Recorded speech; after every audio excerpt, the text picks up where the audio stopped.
Maraming nagtatanong sa akin kung talagang ano yung mga sikreto. Especially ko, ano yung sikreto ko, bakit ako yung top 1, bakit malaking kinikita ko, bakit napaka-successful ko. Actually, ang sikreto ko lang isa lang, masipag lang ako. Masipag akong trumabaho, araw-araw ang ginagawa kong mundo pa rin is networking. Hindi pa rin ako nagpapahinga. Paminsan nga, ako naalala ko, nasa US na ako.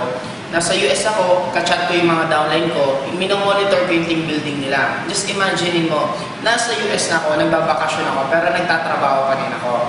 Akala ng iba, meron kaming ganito. Ano to? Magic words para yung kausap namin sumali. Parang pag meron kaming ginagawa na pag lahat ng kausapin namin sumasali, actually, it's not true. Bakit? Hanggang ngayon, sa laki ng result ko, nare-reject pa rin ako. Nai-Indian ako, meron pa rin hindi sumasali at hindi naniniwala sa akin. Guys, ito na lang.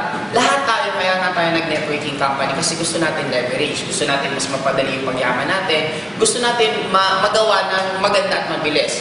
Ngayon, kung meron akong magic word na ginagawa, hindi nyo na ako makikita mag-OPP.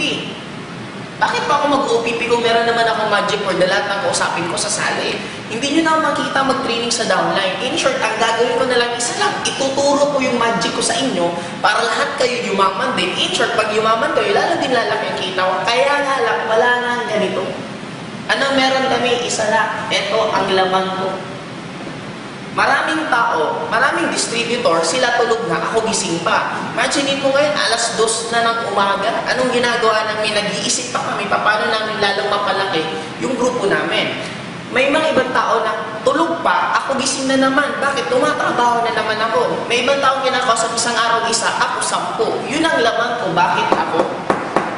Kaya kung gusto mo maging top earner dapat, kung 10 kinakausap ko isang araw, dapat ikaw 15 o 20. Kung gusto mo akong habulin, kung gusto mo lang pantay ang kinikita ko, kung 10 ang kausap ko isang araw, dapat ikaw 10 din. Kasi ang nagiging dilemma ng iba, gusto mo mahabol sa amin. Kaya kinakausap nga namin 10, siya naman isa. O paano ka hahabol nun kung kami tumatakbo, ikaw naglalakad? Dapat kung kami tumatakbo, ikaw nagbumotor. In short, uulitin ko, ang sekreto namin isa lang. Masipag lang ka.